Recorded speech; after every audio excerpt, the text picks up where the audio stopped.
Hey guys, Sean here at the Gardener Center. So at this time of year, I start getting a lot of questions from people regarding keeping hardy plants in containers over the winter. You know, plants that are going to take you beyond the fall season, beyond the holiday season, plants that are going to go all winter in pots.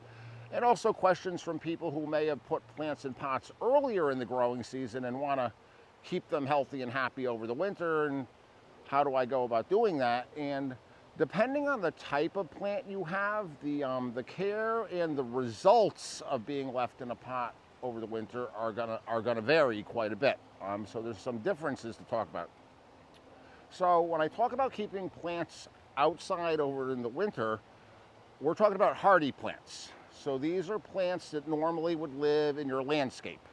Plants that stay outside all winter without any special care or concern. Those would be plants you'd consider using in pots over the winter. You don't want to leave your lemon tree or your gardenia out. That would work if we were in Florida, but not here in Connecticut, unfortunately. So hardy landscape plants for your containers over the entire winter. So depending on what kind you have, again, results are going to be different. So I'm going to go through the 3 different types of hardy plants we typically put in containers, going from the easiest to the most challenging, and give you all the deets on that. So first group we're going to talk about are deciduous plants. So deciduous plants are plants that lose all of their leaves during the wintertime. Deciduous plants are the easiest to keep in a pot over the winter, and I'm going to tell you why in a minute, but it has to do with the fact that they don't keep their leaves in the wintertime. The second group is an evergreen for the winter time. I have 2 evergreens here.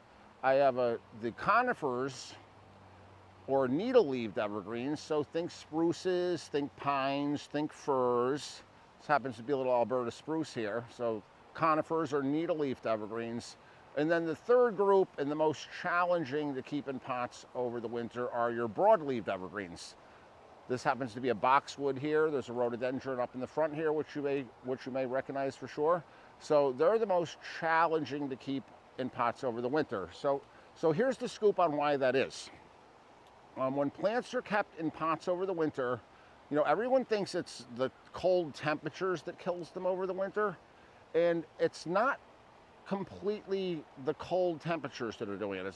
That's not the issue.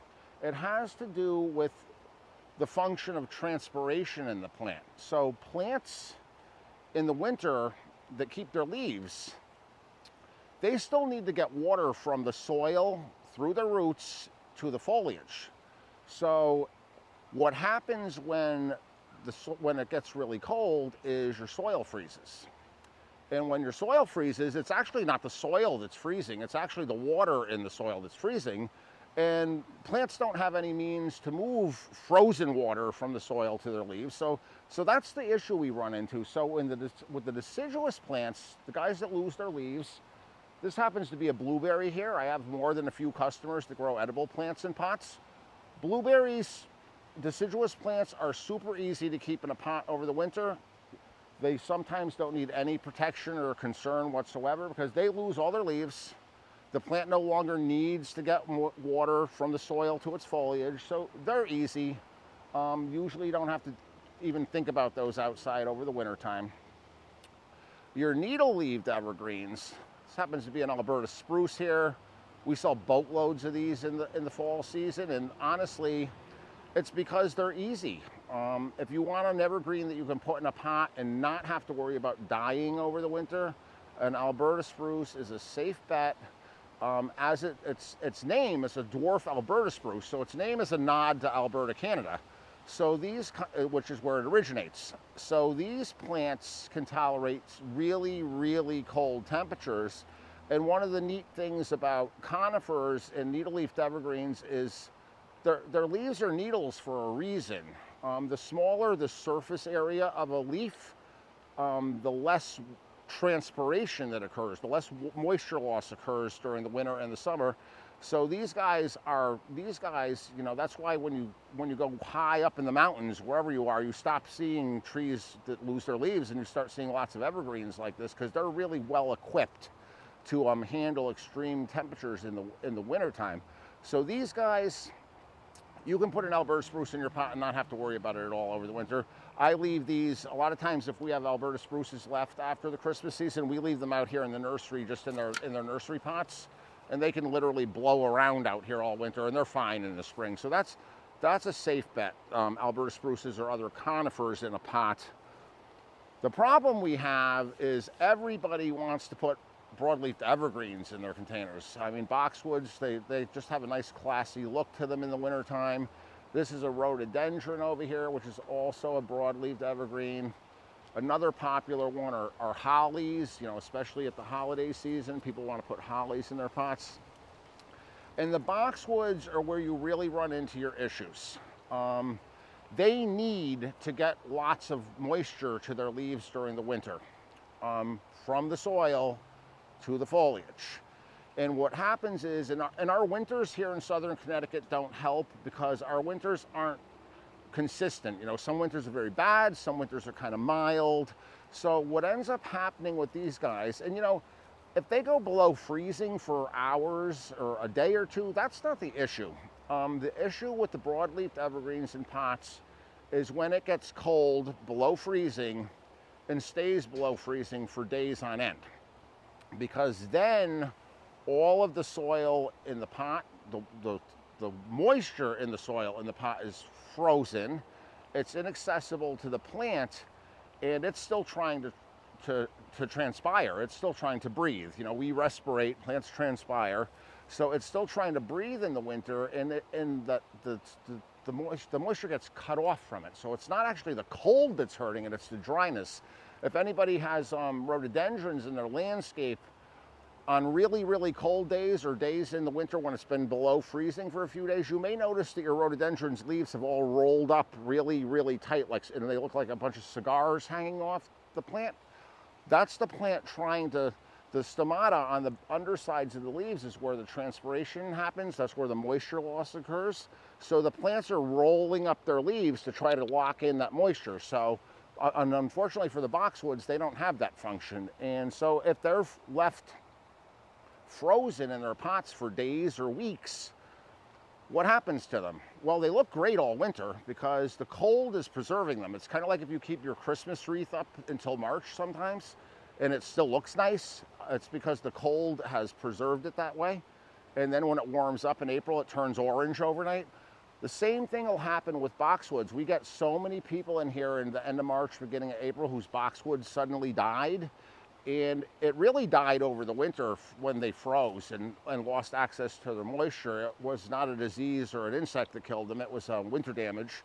So that's you know, something to keep in mind with boxwoods. So I always tell people here in Connecticut on the shoreline, there is kind of a 50-50 chance that your boxwoods are going to make it in a container over the winter.